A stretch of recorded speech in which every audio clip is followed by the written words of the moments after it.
وشق الجیوب ودعا بدعوى الجاہلیہ. نبی پاک نے فرمایا کہ او بندہ ساڈے وچوں ہی نہیں، لیس منا، او بندہ ساڈے وچوں ہی نہیں، لیس منا من ضرب الخدود، جڑا بندہ اپنے رخسار پیٹے، او دے تے کوئی مصیبت آ جائے، او دے تے کوئی پریشانی آ جائے، اپنے منہ تے تھپڑ مارے نا، فرمایا لیس منا من ضرب الخدود وشق الجیوب، اور اپنے گریبان نو چاک کرے، ودعا بدعوى الجاہلیہ.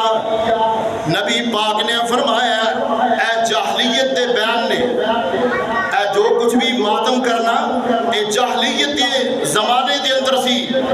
آپ صلی اللہ علیہ وسلم نے، اسلام نے انہوں منع فرما دیتا کہ جدوں توانو تکلیف پہنچے، اللہ پاک دا قرآن پیارے آئے، اللہ پاک نے فرمایا الذین اذا اصابتهم مصیبہ قالوا انا للہ وانا الیہ راجعون.